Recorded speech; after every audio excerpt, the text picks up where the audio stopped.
আমি second hand bike কিনে দেই। আজকে এমন একটা ডিল করলাম আপনারাও বিশ্বাস করতে পারবেন না।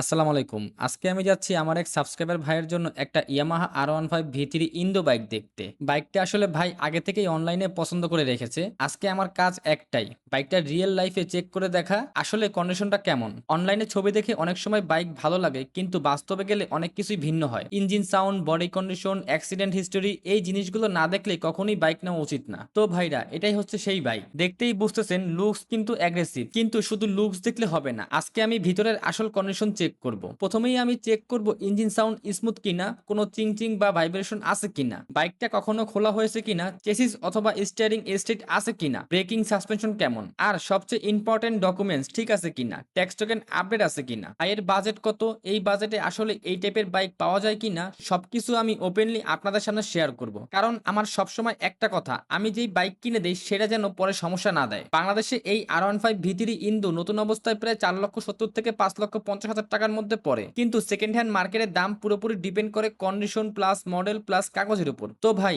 এখন আমি পুরোপুরি বাইকটা চেক করব, এরপর ফাইনালি বলবো এই বাইকটা নেওয়া উচিত হবে কিনা। আর যদি ভালো হয় তাহলে আজকে ডিল ক্লোজ করার চেষ্টা করব ইনশাল্লাহ। ভিডিওটা ভালো লাগলে অবশ্যই লাইক দিবেন। আপনারা যারা বাইক কিনতে চান ফেসবুক পেজে ফলো দিয়ে রাখবেন, কারণ আমি রেগুলার এইভাবে রিয়েল মার্কেট থেকে সেকেন্ড হ্যান্ড বাইক কিনে দেই আপনাদের জন্য। এটা মানে কালার কোনটা পছন্দ করছেন?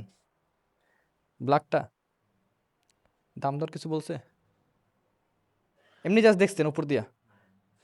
এটা তো প্রায় মনে করেন সোনার হরিণ হয়ে গেছে, বুঝছেন? এটা পাওয়া যায় না, এটা মানে একদমই রেয়ার। তো এটা হলো আপনার R15 V3 ইন্দো, এটা হলো 23-এর মডেল। ভাই, ইয়ামাহা R15 V3 ইন্দো হচ্ছে একটা 155 সিসি লিকুইড কুল এফআই ইঞ্জিনের স্পোর্টস বাইক, যেটা প্রায় 19 বিএইচপি পাওয়ার দেয়। এই সেগমেন্ট অনেক পাওয়ারফুল একটা মেশিন। মানে এই বাইকটা মূলত স্পিড প্লাস লুক প্লাস পারফরমেন্সের জন্য তৈরি হয়েছে। কেন সেকেন্ড হ্যান্ড R15 V3 নেওয়া উচিত 2026 সালে? এই বাইকের সবচেয়ে বড় প্লাস পয়েন্ট হচ্ছে এর পাওয়ার। 150 সিসি সেগমেন্টের সবচেয়ে ফাস্ট বাইকগুলোর একটা। হাইওয়েতে দারুণ স্টেবল, ওভারটেকিং পাওয়ার ভালো, প্রিমিয়াম লুক, R1 থেকে R16 টাইপ ডিজাইন। যারা মোটোব্লক করেন আমার মতো তাদের জন্য best. Technology VBA plus slipper clutch. VBA থাকায় low RPM plus high RPM দুটোই balance. Slipper class smooth gear, মানে চালাতে মজা প্লাস পারফরমেন্স স্টেবল। ভালো মাইলেজ স্পোর্টস বাইকের জন্য প্রায় 45 কিলোমিটার পর্যন্ত দিতে পারে। স্পোর্টস মাইলেজ দুটোই একসাথে। ইন্দো ভার্সন কেন ভালো? ইন্ডিয়ান ভার্সনের তুলনায় বিল্ড কোয়ালিটি ভালো, ফিনিশিং ভালো। এখন আসি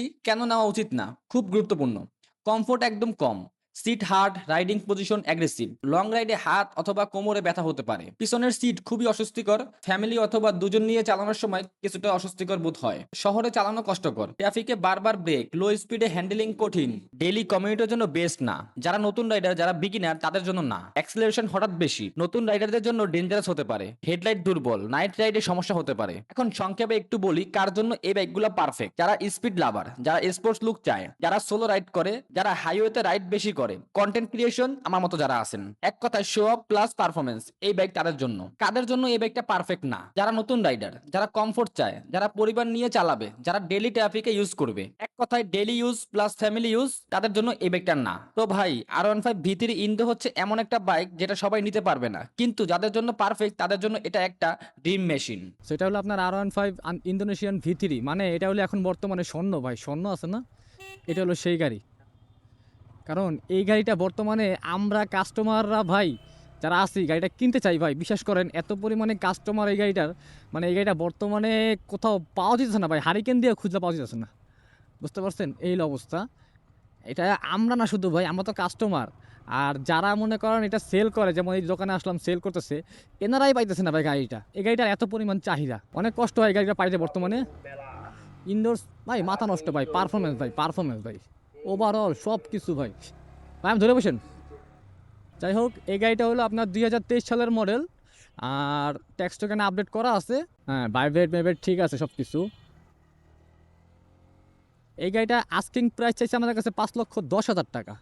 সো আমরা দামাদামি বলি নাই কিছু, হয়তো আমার যে সাবস্ক্রাইবার ভাই আছে তার এই বাজেট হলো আপনার 4,50,000 টাকার মতো। আমার আইডিয়া সে 4,50,000 টাকায় সে এটা পাবে না। এখন দামটা ভাই আপনারা করেন, আপনার মতো করে দাম করেন। উনি তো 5,10,000 চাইছে, এখন আপনাদের মতো দামটা করেন, দেখেন কি বলে। ভাই গাড়ি নেওয়ার মতো উপযুক্ত আছে, এমন না যে নেওয়া যাবে না ভাই, কিছু না। না না, ইঞ্জিন খোলা নাই, সব কিছু ঠিক আছে, নিতে পারেন চাইলে। আমি আপনাদের এমনি সাউন্ড পারফরমেন্স ভালো আছে, ইনডোর যে সাউন্ড আর ইনডোর যে পারফরমেন্স, এটা তো হ্যাঁ, দামাদামি করেন, দেখেন দাম কম বেশ করে আপনার। এই বাইকটা 2023 সালের মডেল এবং 2023 সালে কেনা হয়েছে। সবচেয়ে ভালো ব্যাপার হচ্ছে ট্যাক্স টোকেন একদম আপডেট অবস্থায় আছে। বাইকের কন্ডিশন আপনারা দেখেই বুঝতে পারতেছেন, আলহামদুলিল্লাহ বেশ ভালো। এখন আসি প্রাইসের ব্যাপারে। এই বাইকটার দাম চাওয়া ছিল প্রায় 5 লক্ষ টাকার কাছাকাছি, কিন্তু আমরা অনেক ভালোভাবে নেগোসিয়েশন করে একদম ফাইনাল ডিল ক্লোজ করেছি 4,65,000 টাকায়। মানে একটা ভালো ডিল বলা যায় এই বাজেটে। আমি নিজে বাইকটা টেস্ট রাইড দিয়ে দেখেছি এবং আমার কাছে যেটা মনে হয়েছে ইঞ্জিন পারফরমেন্স ভালো, ওভারঅল কন্ডিশন স্যাটিসফাই। আজকে আমার সাথে যে সাবস্ক্রাইবার ভাই আছেন ওনারা এই বাইকটা বায়না করে রেখে যাচ্ছেন, ইনশাল্লাহ দুদিন পরে এসে বাইকটা নিয়ে যাবেন। আর যারা এরকম বাজেটের মধ্যে ভালো কন্ডিশনের বাইক খুঁজতেছেন অবশ্যই আমার ফেসবুক পেজটা ফলো দিয়ে রাখবেন। ভাই, সেকেন্ড হ্যান্ড বাইক মানে শুধু একটা পুরনো বাইক না, এই বাইকের সাথে জড়িয়ে থাকে কারো স্বপ্ন, কারো অনেক কষ্টের টাকা, কারো জীবনের প্রথম ভালোবাসা। অনেক মানুষ আছে নতুন বাইক কেনার সামর্থ্য নাই, কিন্তু একটা ভালো বাইকের স্বপ্ন ঠিকই আছে, আর সেই স্বপ্নটা পূরণ করার জন্যই তারা সেকেন্ড হ্যান্ড মার্কেটে আসে। আমি যখন একটা বাইক কিনে দিই, আমি শুধু একটা বাইক কিনে দেই না, আমি চেষ্টা করি একটা মানুষের স্বপ্নটা যেন ভেঙে না যায়। কারণ একটা ভুল বাইক মানে শুধু টাকা লস না, মানসিক কষ্ট, হতাশা, অনেক কিছু হারানো। এই জন্যই আমি সবসময় চেষ্টা করি যতটুকু পারি আপনাদের সামনে সত্যটা তুলে ধরতে, যেন আপনারা ঠকেন না, যেন আপনার কষ্টের টাকার দাম থাকে। স্বপ্নটা ছোট হতে পারে কিন্তু সেই স্বপ্নের দাম অনেক বড়,